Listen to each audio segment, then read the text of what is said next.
Okay, तो आइए दोस्तों बिना किसी देरी के शुरुआत कर लेते हैं नंबर फर्स्ट क्वेश्चन से।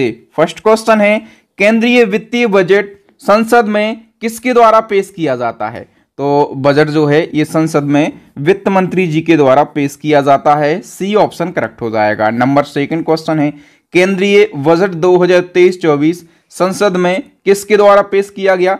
तो वित्त मंत्री जी के द्वारा पेश किया जाता है। और वर्तमान में जो हमारी केंद्रीय वित्त मंत्री हैं उनका नाम क्या है? निर्मला सीतारमण। ओके, तो इन्हीं ने केंद्रीय बजट 2023-24 पेश किया है। नेक्स्ट क्वेश्चन है, लगातार 5वीं बार बजट पेश करने वाली पहली महिला वित्त मंत्री कौन बन गई हैं? तो लगातार 5वीं बार में बजट पेश करने वाली पहली महिला मंत्री जो हैं ये निर्मला सीतारमण बन गई हैं।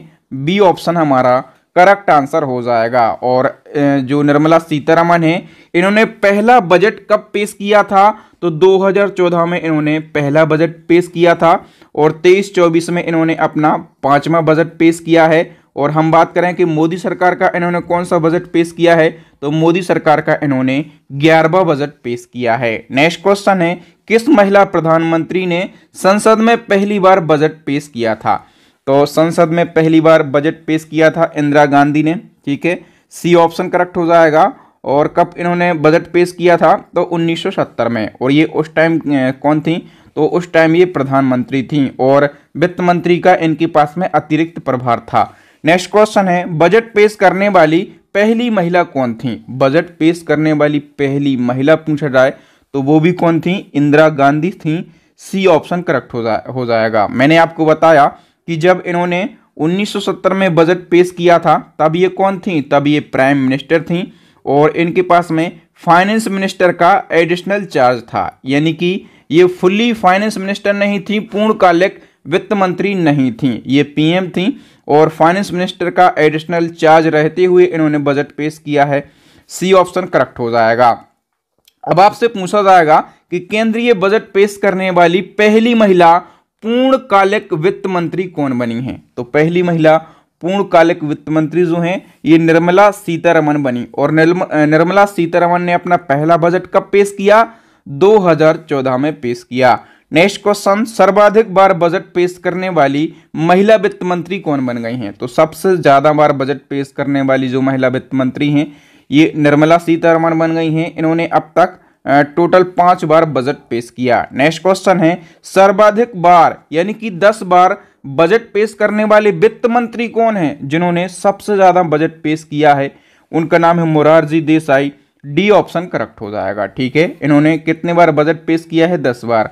और हम बात करें पी चिदम्बरम भी हैं। ठीक है, तो पी चिदम्बरम ने कितनी बार बजट पेश किया है? 8 बार। लेकिन सबसे ज्यादा मोरारजी देसाई ने पेश किया है कितनी बार? 10 बार पेश किया है। नेक्स्ट क्वेश्चन, भारत के संविधान में किस शब्द का उल्लेख नहीं है? ये क्वेश्चन मोस्ट इंपोर्टेंट क्वेश्चन है, इसमें आप 5 स्टार मार्क कर लीजिए। तो जो बजट शब्द है, चाहे हम हिंदी में बात करें चाहे इंग्लिश में, इस शब्द का कहीं पर भी उल्लेख नहीं है। वी ऑप्शन हमारा करेक्ट हो जाएगा। देखिए दोस्तों, भारतीय संविधान का एक अनुच्छेद है, इस अनुच्छेद को याद रखना, अनुच्छेद 112, और इसमें वार्षिक वित्तीय विवरण का उल्लेख किया गया है। और इंग्लिश में इसको क्या कहते हैं? तो एनुअल फाइनेंशियल स्टेटमेंट का उल्लेख किया गया है। ठीक है, और इसी को हम आमतौर पर क्या बोल देते हैं? बजट बोल देते हैं। ठीक है, लेकिन बजट शब्द का संविधान में कहीं पर भी उल्लेख नहीं किया गया है। ये क्वेश्चन हमेशा पूछा जाता है घुमा फिरा कर। याद रखना, अनुच्छेद 112 में वार्षिक वित्तीय विवरण का उल्लेख मिलता है। इंग्लिश में इसको एनुअल फाइनेंशियल स्टेटमेंट बोलते हैं और हम अपनी आम भाषा में इसको बजट बोल देते हैं। लेकिन बजट शब्द का संविधान में कहीं पर भी उल्लेख नहीं है। यहाँ पर लिखा है विनियोग विधेयक, इसका उल्लेख संविधान के किस अनुच्छेद में किया गया है? तो अनुच्छेद 114 में। भारत की संचित निधि की बात करेंगे कि इसका उल्लेख किस अनुच्छेद में किया गया है? तो अनुच्छेद 226 में। नेक्स्ट क्वेश्चन है, भारतीय बजट व्यवस्था का जनक किसे माना जाता है? मोस्ट इंपोर्टेंट क्वेश्चन है। जेम्स विल्सन के लिए भारतीय बजट व्यवस्था का जनक माना जाता है। क्यों? क्योंकि उन्होंने 7 अप्रैल 1860 को, याद रखना, इन्होंने 7 अप्रैल 1860 को ब्रिटिश भारत का पहला बजट पेश किया था, इसलिए इनको भारतीय बजट व्यवस्था का जनक माना जाता है। अब क्वेश्चन आपसे पूछा जाएगा कि गणतंत्र भारत का प्रथम बजट किसने पेश किया था? तो गणतंत्र भारत का पहला बजट जो है ये जॉन मथाई के द्वारा पेश किया गया था। बी ऑप्शन करेक्ट हो जाएगा। दोस्तों यहां से 3 प्रकार के क्वेश्चन पूछे जाते हैं और तीनों प्रकार के जो क्वेश्चन हैं इनको आप नोट डाउन कर लीजिए अपनी नोटबुक में और अपने दिमाग में। पहला क्वेश्चन पूछा जाता है ब्रिटिश भारत का प्रथम बजट कब पेश किया गया? 7 अप्रैल 1867 को। और किसके द्वारा पेश किया गया? तो जेम्स विल्सन के द्वारा। और इसलिए जेम्स विल्सन को क्या कहा जाता है? भारतीय बजट व्यवस्था का जनक कहा जाता है। दूसरा क्वेश्चन आपसे पूछा जाता है कि स्वतंत्र भारत का प्रथम बजट कब पेश किया गया? 26 नवंबर 1947 को। और आर के षणमुखम शेट्टी के द्वारा यह पेश किया गया। फिर पूछा जाता है कि गणतंत्र भारत का प्रथम बजट 28 फरवरी 1950 को पेश किया गया। किसके द्वारा? जॉन मथाई के द्वारा। तो इन 3 क्वेश्चन का आप स्क्रीनशॉट ले लीजिए। ये क्वेश्चन हमेशा स्टैटिक में पूछे ही जाते हैं। अब बताइए बजट शब्द का अर्थ क्या होता है? तो बजट शब्द का अर्थ होता है चमड़े का थैला। नेक्स्ट क्वेश्चन, वर्ष 1948-1949 के बजट में पहली बार अंतरिम शब्द का प्रयोग किसने किया? इसका सही आंसर हो जाएगा दोस्तों ऑप्शन बी, आर के षणमुखम शेट्टी ने। नेक्स्ट क्वेश्चन है बजट शब्द की उत्पत्ति किस शब्द से हुई है? आप लोग भी आंसर लगाइए। बजट शब्द जो है ये किस भाषा से इसकी उत्पत्ति हुई है? सही आंसर हो जाएगा दोस्तों ऑप्शन डी, फ्रेंच भाषा से। नेक्स्ट क्वेश्चन है किस प्रधानमंत्री ने संसद में पहली बार बजट पेश किया था? तो ऐसे प्रधानमंत्री थे जे.एल. नेहरू, जिन्होंने संसद में पहली बार बजट पेश किया था। और हम बात करें कि किस वित्त वर्ष में इन्होंने पहली बार बजट पेश किया था, तो 1958-1959 में। ये तत्कालीन वहाँ के मतलब ये हमारे देश के प्राइम मिनिस्टर थे, ठीक है। और इनके पास में क्या था? तो इनके पास में वित्त मंत्रालय का एडिशनल चार्ज था, ठीक है। यही कारण है कि पीएम मोदी जी देश के ऐसे पहले प्रधानमंत्री बने जिन्होंने प्रधानमंत्री रहते हुए बजट पेश किया है। ए ऑप्शन करेक्ट हो जाएगा। अब आप बताइए कि भारत के कितने ऐसे प्रधानमंत्री हुए हैं जिन्होंने प्रधानमंत्री रहते हुए बजट पेश किया? तो दोस्तों 3 ही ऐसे प्रधानमंत्री हुए हैं। एक तो मैंने आपको बताया पहले प्रधानमंत्री हुए थे जे.एल. नेहरू साहब, ठीक है। दूसरे कौन थे? तो दूसरे थे राजीव गांधी साहब। और तीसरी कौन थी? तो इंदिरा गांधी थी। ओके, नेक्स्ट क्वेश्चन है अपने जन्मदिन पर 2 बार बजट पेश करने वाले देश के एकमात्र वित्त मंत्री बताइए कौन है? इसका सही आंसर हो जाएगा दोस्तों Morarji Desai. A option correct हो जाएगा। दोस्तों याद रखना जो मोरारजी देसाई हैं इनका जन्म हुआ था 29 फरवरी 1896 को, ठीक है। और 29 फरवरी आप लोगों को पता होगा ये हर 4 साल में एक बार पड़ता है, मतलब ये लीप ईयर आने के बाद ही पड़ता है। ओके, तो मोरारजी देसाई ने केवल अपने जन्म दिवस पर 2 बार बजट पेश किया है। एक तो 1964 में इन्होंने अपना बजट पेश किया और दूसरा 1968 में। और दोनों के दोनों क्या है? तो दोनों ये जो वर्ष हैं ये लीप ईयर हैं। नेक्स्ट क्वेश्चन है भारत में 1 अप्रैल से 31 मार्च तक चलने वाले वित्त वर्ष की शुरुआत कब हुई थी? इसका सही आंसर हो जाएगा दोस्तों 1867 में। सी ऑप्शन करेक्ट हो जाएगा। भारत में 1 अप्रैल से 31 मार्च तक चलने वाले वित्त वर्ष की शुरुआत कब हुई थी? 1867 में। इससे पहले भारत में वित्त वर्ष कब से कब तक था? यानी कि 1867 से पहले जो वित्त वर्ष है ये 1 मई से 30 अप्रैल हुआ करता था, ठीक है।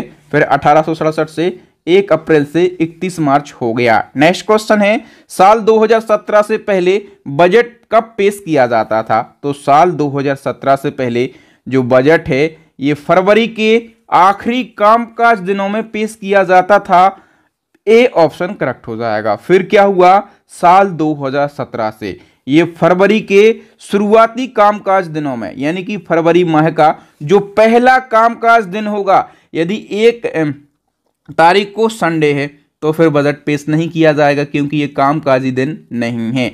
लेकिन फिर कब बजट पेश किया जाएगा? 2 तारीख को। 2 तारीख को यदि वर्किंग डे होगा तो बजट पेश किया जाएगा। 2 तारीख को भी नहीं होगा तो 3 तारीख को बजट पेश किया जाएगा। डेट फिक्स नहीं है। फरवरी का जो पहला वर्किंग डे होगा उस तारीख को बजट पेश किया जाएगा। ओके, नेक्स्ट क्वेश्चन है वर्ष 2000 तक अंग्रेजी परंपरा के हिसाब से बजट शाम 5 बजे पेश किया जाता था। इस परंपरा को किसके द्वारा समाप्त किया गया?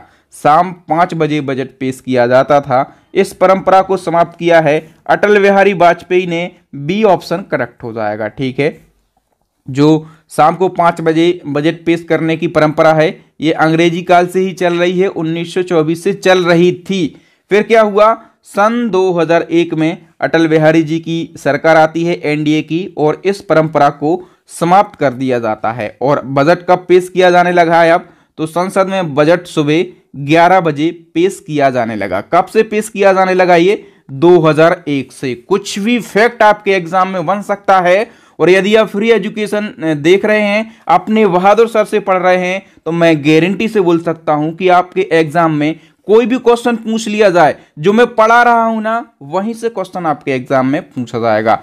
तो यदि आपको मेरे पढ़ाने का तरीका और कंटेंट की क्वालिटी अच्छी लग रही हो ना, तो अपने बहादुर सर को सपोर्ट करने के लिए इस वीडियो को लाइक कर दीजिए और अभी के अभी शेयर कर लीजिए। इस जो वीडियो है, इस वीडियो की लिंक अपने व्हाट्सएप स्टेटस पर लगा लीजिए। अपने सर की मेहनत के लिए इतना तो आप कर ही सकते हैं। तो बताइए, पहली बार 11 बजे बजट किसके द्वारा पेश किया गया था? तो मैंने आपको बताया कि एनडीए की सरकार में, और 2001 में पहली बार बजट पेश किया गया 11 बजे। ठीक है, तो उस टाइम जो वित्त मंत्री होंगे, कौन थे उस टाइम वित्त मंत्री? Yashwant Sinha. A option correct हो जाएगा। तो यशवंत सिन्हा के द्वारा पहली बार 11 बजे बजट पेश किया गया था। अंतरिम बजट को और किस नाम से जाना जाता है? तो जो अंतरिम बजट है, इसको एक तो वोट ऑन अकाउंट कहा जाता है और दूसरा मिनी बजट कहा जाता है। तो सी ऑप्शन करेक्ट हो जाएगा। उपर्युक्त तो दोनों सही हैं। नेक्स्ट क्वेश्चन है, भारत के इतिहास में पहली बार पेपरलेस बजट कब पेश किया गया? तो पहली बार पेपरलेस बजट जो है ये 2021 में पेश किया गया। ओके, तो बताइए अब तक संसद में कितनी बार पेपरलेस बजट पेश किया गया है? तो यदि आप एक चीज को अच्छे से याद कर लेंगे कि पहली बार 2021 में पेश किया गया, दूसरी बार 2022 में पेश किया गया और तीसरी बार 2023 में पेश किया गया, तो अब तक टोटल कितनी बार जो पेपरलेस बजट है पेश किया गया है? 3 बार। ओके, नेक्स्ट क्वेश्चन है, सबसे लंबा बजट भाषण देने का रिकॉर्ड किसके पास में है? तो सबसे लंबा बजट भाषण देने का रिकॉर्ड जो है ये भी निर्मला सीतारमण जी के पास में है। और वित्तीय वर्ष 2020-21 जब इन्होंने बजट पेश किया था, तब इन्होंने सबसे लंबा बजट भाषण दिया था। तब इन्होंने टोटल 2 घंटे और 43 मिनट का भाषण दिया था। अभी हम 2023-24 की बात करें तो इन्होंने 1 घंटे और 27 मिनट का भाषण दिया है। ठीक है, लेकिन सबसे लंबा भाषण का रिकॉर्ड किस वित्तीय वर्ष में बनाया निर्मला सीतारमण ने? तो 2020-21 में। अब केंद्रीय आम बजट 2023-24 में कौन कौन सी मुख्य घोषणा की गई, कौन कौन से फैक्ट आपके एग्जाम में बन सकते हैं, उन सभी को हम एक नज़र में देख लेते हैं। सबसे पहले घोषणा की गई है कि अब 7 लाख तक कोई भी टैक्स नहीं देना होगा। ठीक है, नई कर व्यवस्था के तहत पर्सनल इनकम टैक्स में छूट की सीमा 5 लाख से बढ़ाकर 7 लाख रुपए कर दी गई है। अगर किसी व्यक्ति की आय अब 7 लाख रुपए है तो उसको कोई भी टैक्स नहीं देना होगा। ठीक है, 7 लाख पर 0 टैक्स लगेगा। पहले हम बात करें कि 7 लाख की इनकम पर कितना टैक्स लगता था, तो 32,500 रुपये टैक्स लगता था, लेकिन अब ये नहीं लगेगा। जो टैक्स स्लैब हैं इनकी संख्या पहले थी 7, तो टैक्स स्लैब की संख्या 7 से घटाकर कितनी कर दी गई है? 5 कर दी गई है। ये क्वेश्चन आपके एग्जाम में जरूर बनेगा। मैं बोल रहा हूं कि टैक्स स्लैब की संख्या 7 से घटाकर कितनी कर दी गई है? 5 कर दी गई है। ठीक है, नेक्स्ट क्या हुआ है? गरीबों के लिए मुफ्त राशन स्कीम 1 साल के लिए बढ़ाई गई है। कोरोना के दौरान गरीबों को मुफ्त राशन देने के लिए प्रधानमंत्री गरीब कल्याण अन्न योजना को शुरू किया गया था और इस योजना को 1 साल के लिए बढ़ा दिया गया है। और आदिवासियों के लिए 15,000 करोड़ की स्कीम लॉन्च करी जाएंगी। पिछड़े आदिवासी समूहों की सामाजिक आर्थिक स्थिति में सुधार के लिए PMPBTG विकास मिशन शुरू किया जाएगा। अगले 3 सालों में इस मिशन को लागू करने के लिए 15,000 करोड़ रुपए उपलब्ध कराए जाएंगे। और एकलव्य मॉडल स्कूलों की स्थापना की जाएगी अगले 3 सालों में। और इन स्कूलों में 38,800 शिक्षकों की भर्ती की जाएगी। इसके साथ ही 740 स्पोर्ट स्टाफ की भी भर्ती की जाएगी। रक्षा बजट में इजाफा किया है। पहले हम बात करें कि रक्षा बजट कितना मिलता था, तो पहले 5.25 लाख यानी कि 5.25 लाख रुपए बजट मिलता था रक्षा मंत्रालय के लिए। ठीक है, अब कितना दिया गया है तो 5.94 लाख करोड़ रुपए दिए हैं। हम बात कर लेते हैं कि किस मंत्रालय को कितना बजट आवंटित किया गया है। रक्षा मंत्रालय के लिए सबसे ज्यादा 5.94 लाख करोड़ रुपए दिए गए हैं। सड़क और परिवहन राजमार्ग मंत्रालय के लिए 2.70 करोड़ दिए गए हैं। रेल के लिए 2.41 लाख करोड़। उपभोक्ता मामले, खाद्य और सार्वजनिक वितरण मंत्रालय के लिए 2.06 करोड़। गृह मंत्रालय के लिए 1.96 करोड़। रसायन और उर्वरक मंत्रालय के लिए 1.78 लाख करोड़।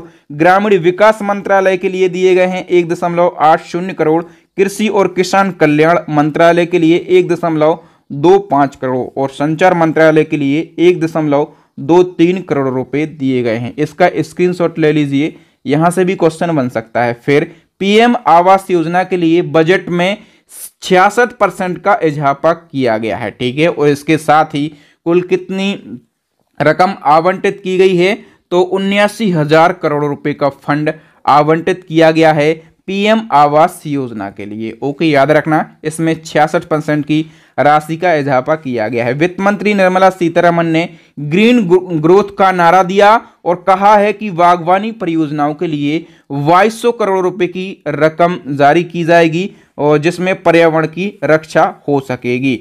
और 157 नर्सिंग कॉलेज की स्थापना भी की जाएगी, ये भी घोषणा की गई है।